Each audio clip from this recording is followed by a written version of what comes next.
Thank you very much to Andrew, to John, to Neil, to Oscar, and to Steve. 5 very well-informed middle-aged men, a triumph of diversity and inclusion, I'm sure you'll agree. Now, in 2015, I think it was, Carl Weldon, Jane's predecessor, asked me to moderate the leaders' panel at this conference. And afterwards, he paid me what I think was a compliment. He said, Peter, you have proved that it is possible to steer a conversation with absolutely no knowledge or understanding of the subject matter. Today, we have somebody much more intelligent in charge of this, moderating and introducing the panel. Please give a warm welcome to Liz Hartstone.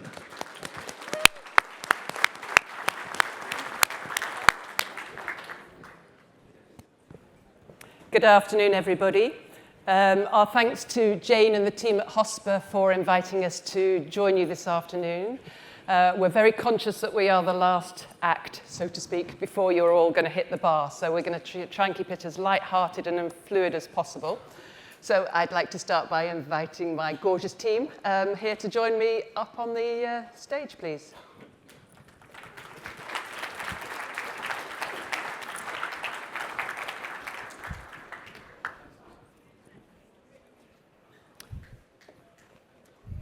So we have Simon Casson, the Chief Executive of Corinthia Hotels. We have Anna Jackson, who is the General Manager of the Sloane Club. We have Neena Jivraj Stevenson, who is the Managing Director of the Sloane Club and the Chief Culture Officer for Queensway. I'm going to talk a lot about culture, hopefully, this afternoon. And then we have Chris Wayne-Wills, who is the CEO of Crerar Hotels. As a recruiter, I'm always absolutely intrigued on people's career journeys and how they've evolved and their stories. So it's much easier for them to tell you that than it is for me to tell that to you. So Simon, would you like to start and tell us how you have grown your career, please? Where's the clock? I have to see where I'm How long you got? Yeah, well, we'll watch it, don't worry. Well, firstly, I've known Liz for over 30 years, but I've actually known Chris on the other end for over 40 years because he's actually my stepbrother. So a little bit of an insight there. Oh, so very proud of Chris, and first time we've both been on stage together. So we have some proud parents. We'll get pictures later. Lovely, lovely. So, like very quickly, I guess, it's not an uncommon story of hospitality. Left school at 16, zero education, was pretty rubbish academically. Had a mother that told me I was special and I was going to be a leader of men and do great things in this world. Left home to wash dishes, wait tables, and certain inflection points in your life, come. I had the opportunity to work at the Castle in Taunton in the late 80s. There was this really hot young head receptionist called Jane Pendlebury. We didn't date, but, we spent a year with Gary Rhodes and Kit Chapman. We had fabulous time working together there. And I joined Four Seasons in the late 80s and spent then the following 35 years with Four Seasons, ending up becoming president of that company for Europe, Middle East, and Africa, with overseeing hotels, in 26 countries across those regions, about 16,000 employees. Retired briefly, and then was happily lured back in to be the CEO of Corinthia Hotels, which is quite an old and honored brand with, a great culture and spirit, but had decided it wants to grow and become a global luxury player. And to that end, we just opened in New York City a couple of weeks ago, the Surrey Hotel, and we're opening later this month in Brussels, and then soon in Bucharest and Rome and Doha and Riyadh. So exciting things. That's it in a nutshell. Wonderful. Thank you, wow. Simon. Yeah, that's worth the clap.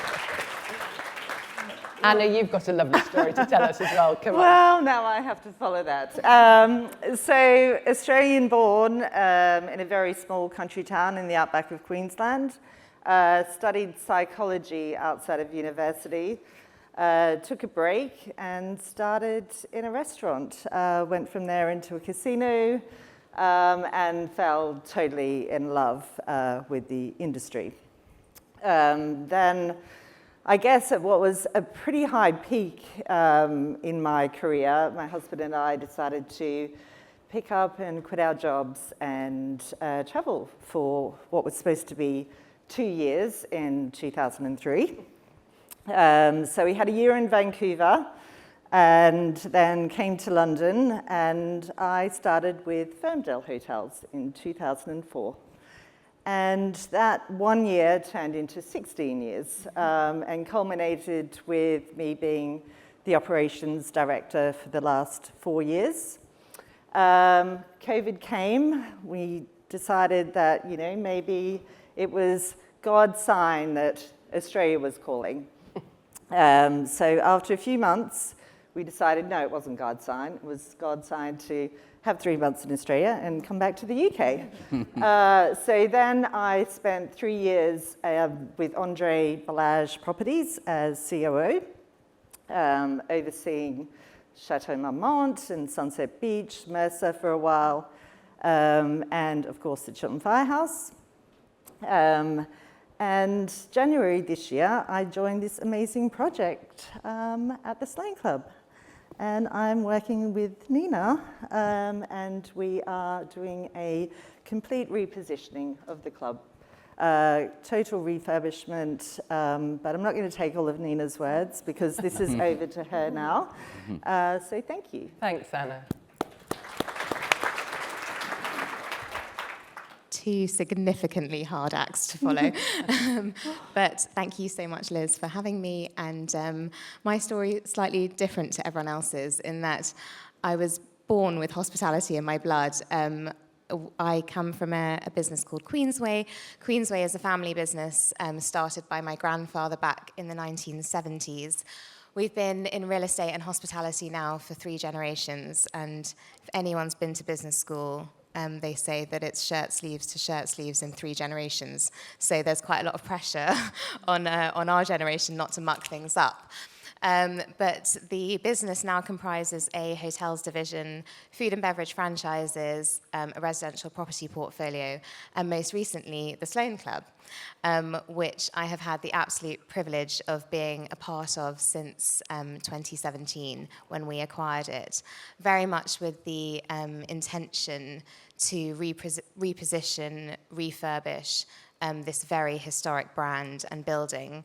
The club was started back in 1922 as a club for women in the armed forces, and we're very much taking that spirit of kind of this very pioneering spirit, this very sort of female-first mentality into the complete transformation of the business and the brand, and in time, hopefully, the entire experience, which is why we need amazing people like Anna on our team to bring a little bit of the Ferndale, the Chiltern's Firehouse spirit into the experience that we will hopefully deliver for our members.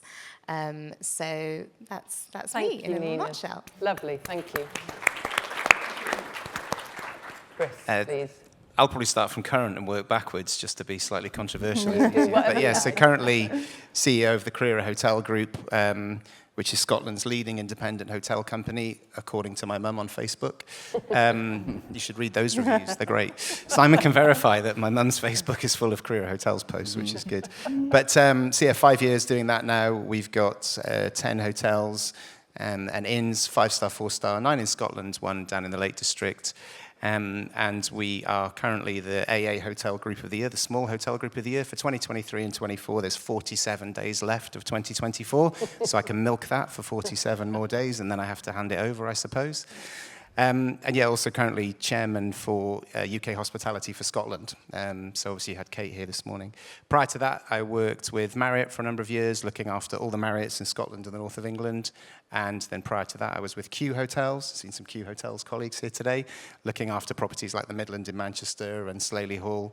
Actually, there's a theme here, which is sort of, I'm probably the William Wallace of the hotel world. I've never been further south than York. He got as far as York and went back up, and that's pretty much been me. So mostly Scotland, the north of England. I spent a long time working for McDonald Hotels as well, regional MD for Scotland and CEO of the Aviemore Resort, those sorts of things. But actually, it probably all goes right back to, I don't think it's a judgment of our parents, but I left school with 2 GCSEs, actually, which was a B in drama and whatever in history. So I had a glorious career ahead of me as a historical actor, which wasn't going to happen. So I went to be a chef in a Beefeater Steakhouse, of all fantastic places. But, you know, if Simon's your big brother, you've got some inspiration there to follow. And so I kind of went and did my education, got into hotels, and the rest is a kind of 25-year history, so yeah. Fantastic, thank you. So some completely different, varied journeys to where these guys have arrived at today. And what we'd love to share with you is some tips and some insights. Perhaps, Chris, you can start by giving us the best piece of career advice you were ever given. The best piece that comes to mind, actually, is I think, especially now, linear career journeys are just kind of over, and there's twists and turns, and you make different decisions. But a very wise chairman I worked for once said to me that it's not about the doors that you walk through in career decisions, it's often about the doors that you don't. And it's often about the things that you perhaps turned down or the things that you didn't decide to do that have, you know, enabled you to rethink current opportunities or different opportunities. So I think that, for me, has sort of served me well, because there are opportunities that get presented to you, and really, in this day and age, I feel now, when interviewing general managers, they're interviewing us as much as we're interviewing them when it comes to exactly how the company works. And that has also really led to me that understanding of, you work for people more than flags, and of course everyone says people work for people, but then that understanding of how much interest in your career and your development those people really have. So that's probably the best advice I ever had. Great, thank you. Neena? There's lots of advice out there, but I think I was privileged enough to go to Harvard Business School for a very short stint. And one of the things that they drummed into us there was that culture eats strategy for breakfast. And so really kind of paying attention to the culture within your organization. Who are you bringing in? Are they champions of that culture that you want to embody? Who are you as a business? And how can you make that feel very real for the people that make everything happen in your business, which is effectively your teams? I'd say that's something that I carry with me all the time as we're building teams, building experiences, and not just for the team, but also for the customer, because the culture within the organization is the culture that is felt by the guest, by the member, by the consumer as well. So true. Yes, thank you. Oh, I've got a mic. You don't need the mic. I want to be part of the mic party. Oh my gosh. So mine is much shorter, but it was just a phrase that was said very early in my career. Dress for the job that you want, not the job that you have. And I always thought that was a great metaphor. And I did joke earlier that obviously my next job is a cowboy, so I'm ready. But it's something that I've always carried with me in terms of the way that you present yourself and the way that you turn up. It should always be about what that next aspiration is. And That's great advice, actually. I use that quite a lot with people, especially if they're an internal candidate going for a job. And then you can't walk in as you would go to work normally. You have to present yourself completely different if you're trying to get a higher level job, because otherwise they'll just see you as the same person that you are today. So that is a really good takeaway. Thank you, Anna. Simon, I know the worst piece of career advice you ever got, so come on, share it with us. Well, now I'm realizing I should have dressed as a CEO when I was washing dishes. Exactly. You would have cut out so many years. Best and worst, both? Well, let's start with your worst. Worst? Obviously, I gave Worst, it to you. late 80s, I was heading to London. I had 2 interviews. One with Ramon Pajares to be an assistant manager of the front desk at the Inn on the Park, Four Seasons Hotel, and the other through a recruitment agency to join the Stafford Hotel as night manager. And the recruitment agent told me, don't join Four Seasons. They're going nowhere. You'd have a terrible career with them. This was the recruitment agent that gave me that piece of advice. It's so true. I'm really sorry. And thankfully, we've stayed good friends ever since. But thank goodness he didn't listen to me and he didn't take my advice. What happened was Terry Holmes, and Harry and I were chatting to him at Ramon's memorial service. Terry Holmes turned me down for the night manager of Stafford, and that's why I took the job in Four Seasons. And I didn't think he'd get the job at the Four Seasons because in the 80s, when I worked at the Four Seasons, there were no men on the front desk. Shocking, I know, but if you went to the Savoy, there'd be no women on the front desk. So, you know, it was sort of equaled out in various parts. So I wore a dress to get the job. There you go. So come on, what was the best piece of advice you ever Best got? piece, I think, was someone that encouraged me to sort of commence the journey into self, which, you know, is a lifelong journey about learning about oneself. What am I great at? What am I not naturally good at? You know, what's the fears, hurts, and baggage that I've carried, you know, along the journey of life that weigh you down and slow you down and stop you being the sort of beautifully authentic version of you. So embarking on that journey to understand myself, to have the courage to grow myself, to overcome circumstances that might not naturally have led to the success such as it is that I've had. Journey into self. Good, thank you. Worst piece of career advice you ever had, Anna? So very early on in my time in hospitality in Australia, and I told Neena this story, there was a bit of a gasp. I was talking to actually the senior vice president of the company and talking about, you know, career paths and development, and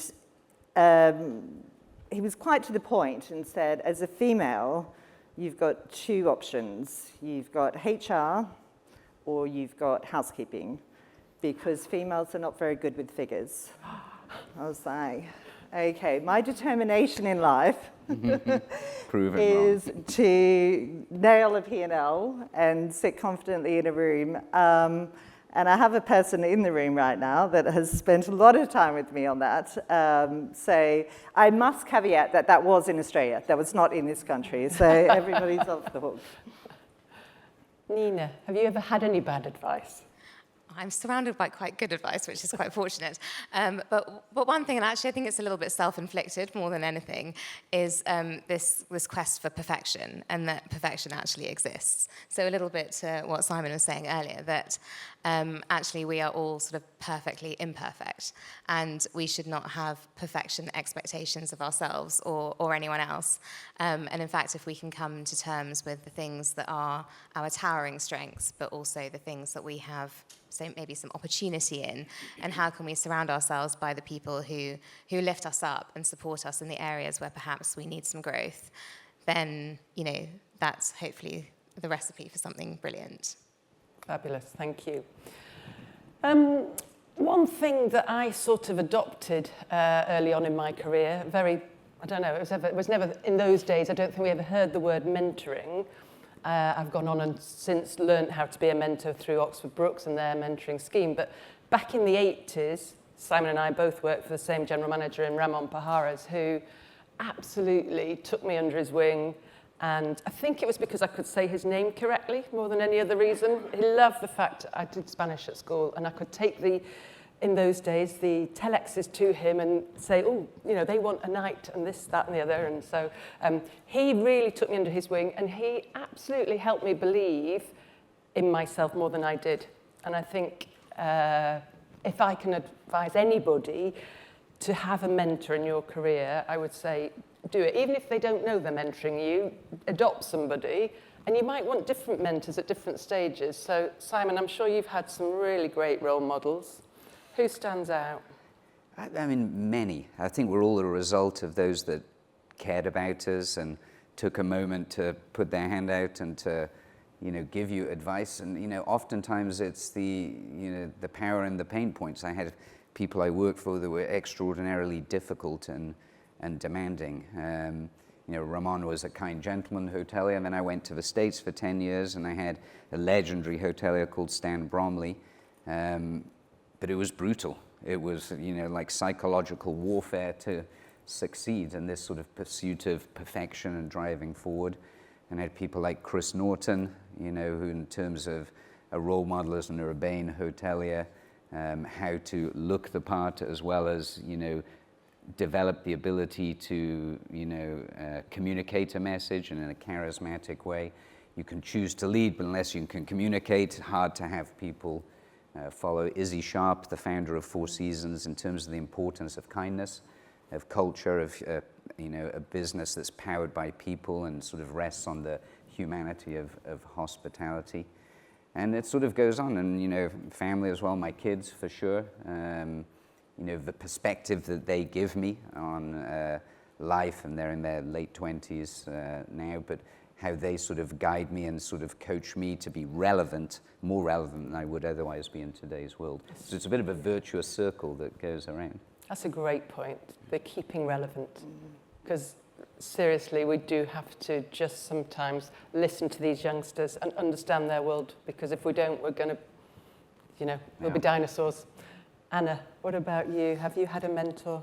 I actually have an unofficial mentor in this building, Howard Field, who I can see over here. I mean, again, there's been a lot of people that have influenced my career over the years. I've learned just as much from bad managers as I have from good. But, Howard really was, during my Ferndale years, someone that was a sounding board and a very safe space. If I had questions, it can be confronting when I had taken over from a director of operations that had been there for a terribly long time, and to have somebody that can just be there, just to be a bit vulnerable with. And he introduced me to a lot of people in the industry over the years, including one, Liz Hartstone, who actually is the reason that I'm with Neena. So all of these, circles come together, and I think,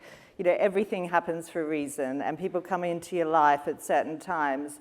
And it is like, I guess, the example of not walking through the door. It's like not having that conversation and also not opening yourself up to having those opportunities and taking that advice and admitting that you don't know everything and will never know everything. So there'll always be people around us that can teach us something new or allow us just to be vulnerable. So Howard, thank you for that. Thanks, Anna. That's great. Chris, sorry, coming back to you. I know you've had a great experience of mentoring somebody. Do you want to share that with us? Yeah, definitely. I think something that matters for me as a CEO is trying to be the kind of CEO that I wanted when I was a general manager, which is about empathy and understanding. Yes, it can be about demanding and standards and those sorts of things, but really thinking about what that looks and feels like. And then I suppose in that style and approach, it's been about trying to make people believe they can go further than they once thought was possible, which is really something I kind of work on. So I think my best example of that is someone who's here today, who's a lady called Jodie Wright, who's worked with me throughout my journey in Crerar in our last time, number of years now. She's gone from group revenue manager to revenue director to commercial director to now chief commercial officer. I'm running out of job titles. Deputy CEO is probably the next one, and then eventually CEO. But it's just been such a pleasure to see Jodie, and she won the Inspirational Revenue Leader of the Year award last year, here at HOSPA last year. So, but just to see someone sort of believe in themselves more and carve a real niche for themselves in a changing company. We've been through a sale of the company, we have new owners, and just making sure that those opportunities were there and that someone like Jodie was able to grasp them. So that gives me a really significant sense of pride. Fantastic, I'm sure it does. Do you think your own experience is what's made you a better mentor to her? I think particularly then, if sometimes you're mentoring people in challenging circumstances, and certainly I've had some of those experiences through my career. You have different owners you work with and different cultures and different companies, so some of it comes from a place of lived experience as well. Yeah, absolutely. But I think that then just enables you to talk about own experiences and things, and perhaps sometimes you go through things and you kind of get trauma bonded because you've lived through some challenging circumstances, and that, in different jobs before, that might have been a difficult opening, or it might have been just, a difficult trading period for a hotel. But of course, your own experience, I think, is what shapes you and helps you to try and give someone that support and leadership.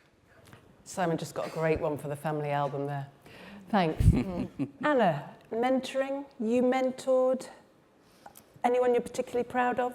I haven't officially mentored. Here I am. I haven't officially had a mentor. I haven't officially been a mentor. But going, I guess, through my firm's early years, there's been several people that I've really had a journey with, from a room attendant at the Pelham Hotel that ended up being my head housekeeper at the Charlotte Street Hotel, and then she followed me to the Soho Hotel as executive head housekeeper. And then when I went to Ham Yard, she's like, okay, this is one step too far. I'm not going, that's too crazy. But just watching these, I mean, I have kitchen porters that have become head chefs. And I think it's just always keeping the door open. Again, it's just that piece of advice. It can be 5 minutes. It can be just having presence in the staff canteen or family room and being available to have these conversations, because it's not an easy thing for, if you're starting out, it's not easy to ask for advice. And a lot of entry-level team members or even middle-level management are not sure quite how to have that conversation. So it really is bringing the conversation to them. That's a very good point. And I would think, you know, this accessibility is massive. I know Ramon used to come and sit in the staff canteen with us all the time. Because to a lot of young people, you're probably all quite scary. And they probably don't know how to come and say, can I just pick your brains on something? And just being accessible is hugely valuable to the up-and-coming leaders in our industry, I would say. And setting examples for every level down, because the more accessible you are, then the more accessible the next level is. And it just really does carry back to the culture that Neena was talking about. Sure. And you must, I mean, how many people have you got now as GMs, vice presidents around the world that start? Yeah, I love the more people you manage. When you're managing tens of thousands of people, at a certain point, your impact is bigger, and it's what's ultimately of value, right? What survives of us is not going to be the P&L you achieved or the IPO you did for a company. It's going to be how you made people feel and how you've impacted others' lives. And two quick examples of when you have the privilege to lead, you have the opportunity to make decisions. And you know, in the early 2000s, I was opening a hotel in Qatar and Four Seasons in Doha in the Middle East, and was recruiting all over the world. And in the Philippines, came across an orphanage, a charity that was run, and started bringing kids from that orphanage to Doha and then Dubai, often of uncertain parentage, didn't have passports.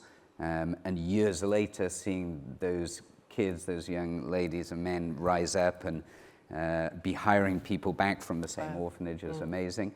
Wonderful. And then also decisions made, you know, it's a small story about female leadership and empowerment, which I have two daughters, so I have a heart for it. Also the most capable people, certainly in the form of my wife as a woman as well.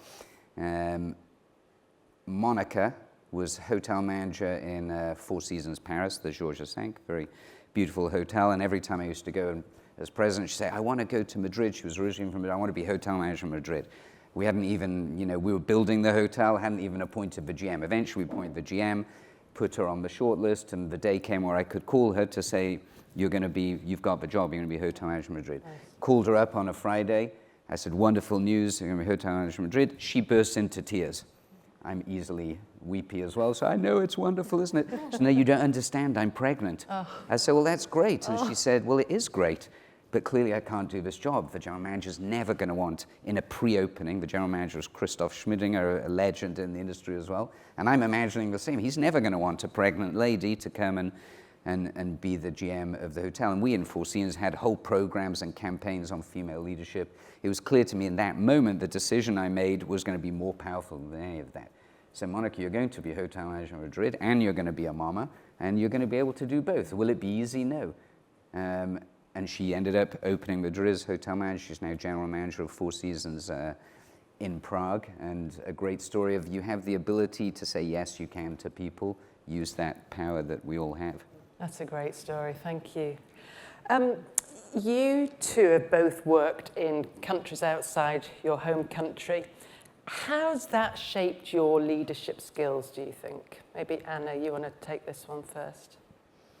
I think really it's about understanding, obviously not to this level, the different cultures and what you need to bring to that. And actually it is yourself, and it is your spirit and your leadership and your authenticity, because everyone is going to, every culture within a culture is different. And it was very eye-opening for me, and I used to love the story of the morning meeting in Canada, because I was actually speaking Australian. They thought I was English the whole time. And they're like, Anna's speaking Shakespearean again. And I was like, no, fortnight is a word that we use, you know, in most of the world. So I'm not being particularly sophisticated here. But there's so much fun to be had from learning from other people. And it was the best move that I ever made, to move to the UK and be immersed in pretty much every culture in the world, and to have my children immersed in every culture in the world. And bringing the world together, I think, is our aim as people and as an industry. Thank you. Lovely. Yeah, I would sort of build on what you said. You know, my kids as well were born in America, grew up in the Middle East, you know, ended up back in the UK. But I'd say that diversity of experience just makes you a better person, makes you more tolerant, understanding of race, religion, diversity, the rich tapestry of humanity that you find out there. You know, when I was last a general manager, you know, maybe 12 years ago in Dubai, opening the Four Seasons Jumeirah Beach, and we had 69 nationalities. Wow. So this kind of rich tapestry of people and the humanity that they brought to the business, learning tolerance, and food in the staff cafeteria, you know, rice for a Bangladeshi, a Pakistani, an Egyptian, an Indonesian, all is different, what good rice is to them, so understanding how to feed the teams. But I think it's probably one of the most rewarding things in my career is having been exposed to so much diversity and humanity and national traits around the world. It's been wonderful. Great, thank you. Chris, you're a Welshman in Scotland. It might not be international, but it could feel very international. I'm the Welshman that lives in Scotland that sounds English. There you go. So it's like a little Celtic complicated cocktail, I suppose, yeah.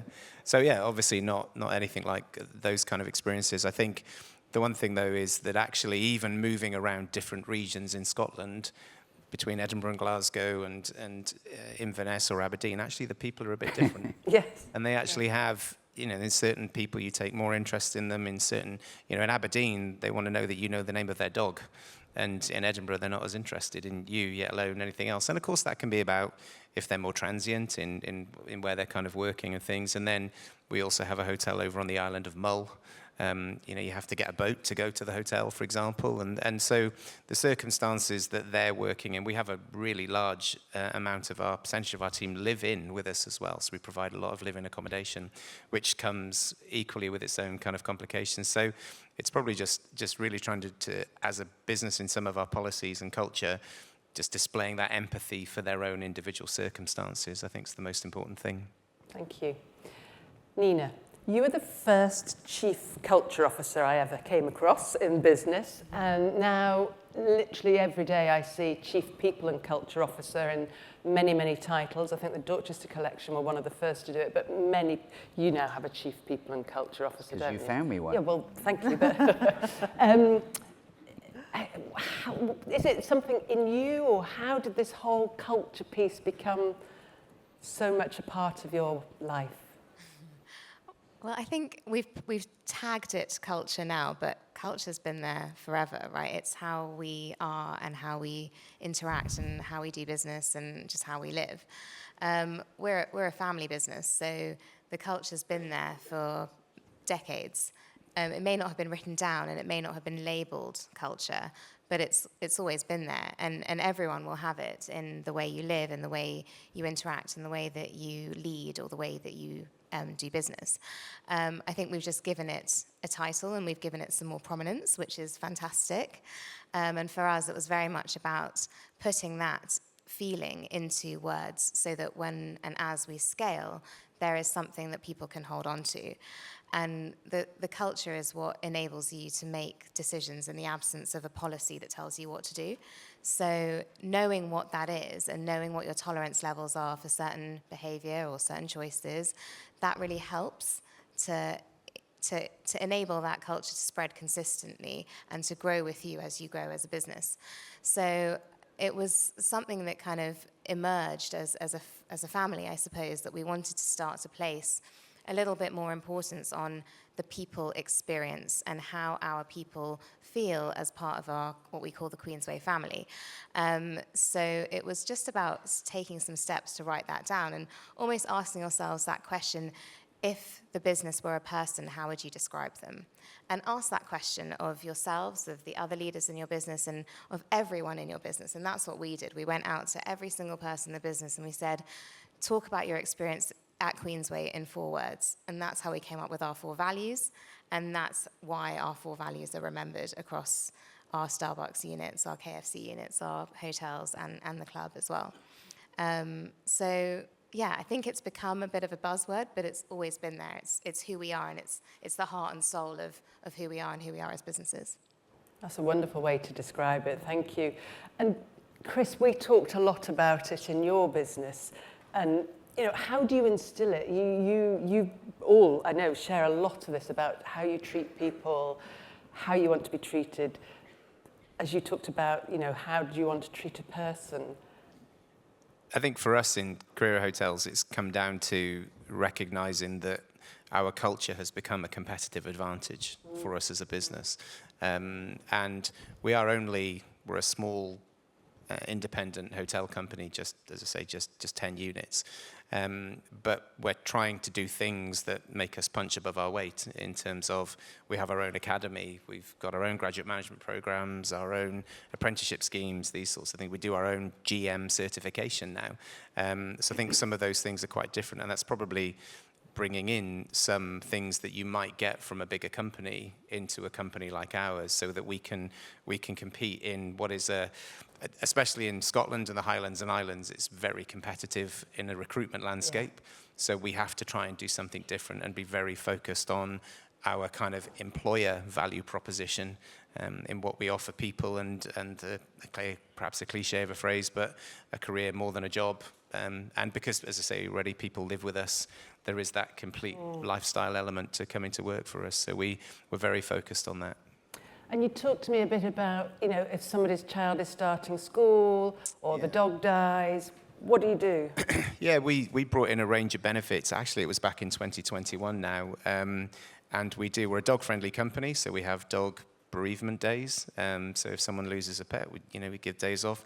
We give you the day your children start school, you get a paid time off to take your child to school. That's one of the most important things as a parent you can sort of ever remember. But some of these things also are innovative in our situation and circumstance. So we struggle in our locations with infrastructure, so we pay for people's driving lessons, because actually short-term cost up front, but longer-term, that's cheaper than taxis for colleagues, those sorts of things. So, and we introduced those benefits at first, and actually it's really evolved, and we now get a lot of feedback from the team talking about the things that they want in their kind of benefits package. And now it's much more into, it's a much bigger employee assistance program, it's much bigger online GPs and mental health support and those sorts of things. So it does feel more like a holistic approach to your life when you work for Crerar Hotels, which has, I think, been part of our success. Fabulous, thank you.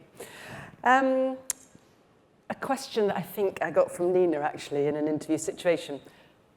Let's start with Simon on this one. What has been your biggest challenge, other than COVID, to overcome in business?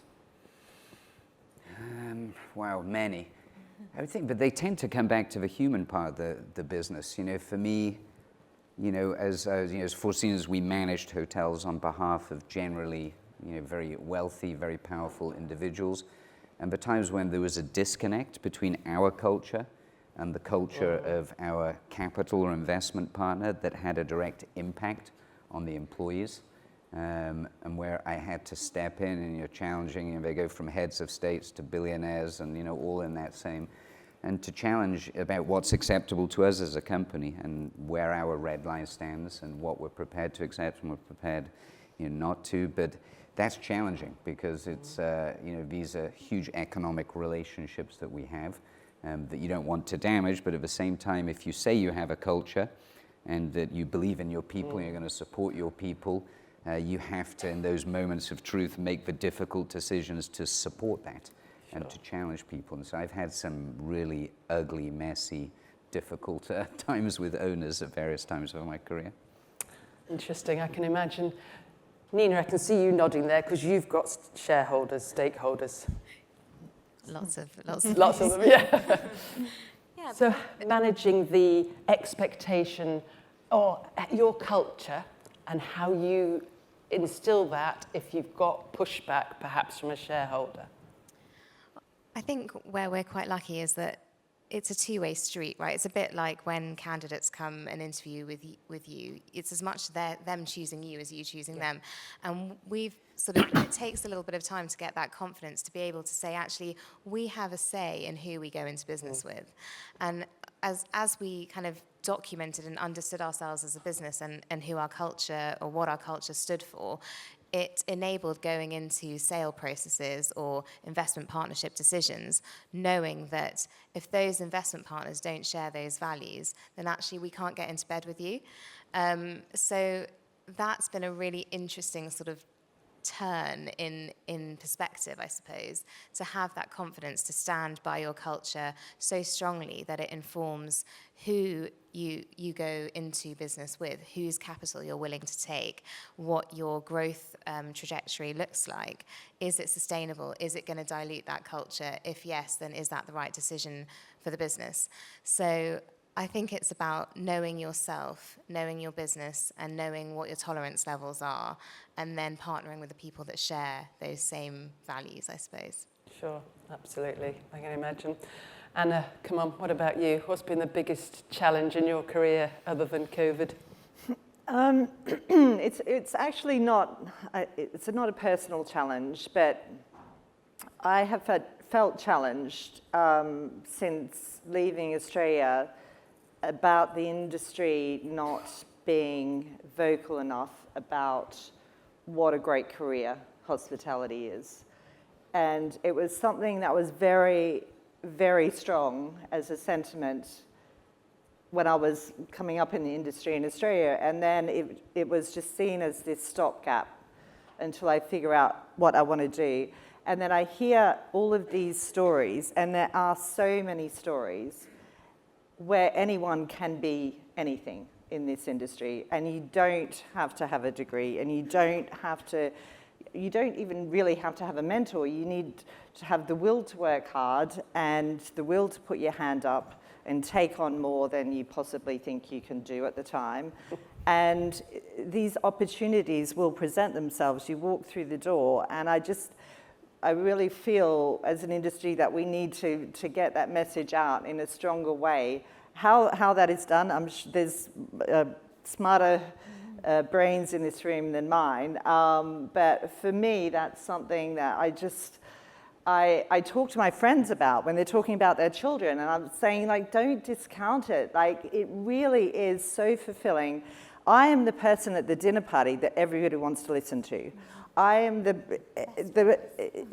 best stories, the best anecdotes, because our days are so interesting and they're filled with such fulfillment. And whether that is mentoring, whether that is just providing a great stay for a guest, whether it's, just coming home with joy because it's just been, we've picked marble for the day, or whatever that is. I just think it's a shame that that voice is not louder, and it doesn't resonate more widely. Yeah, hear, hear.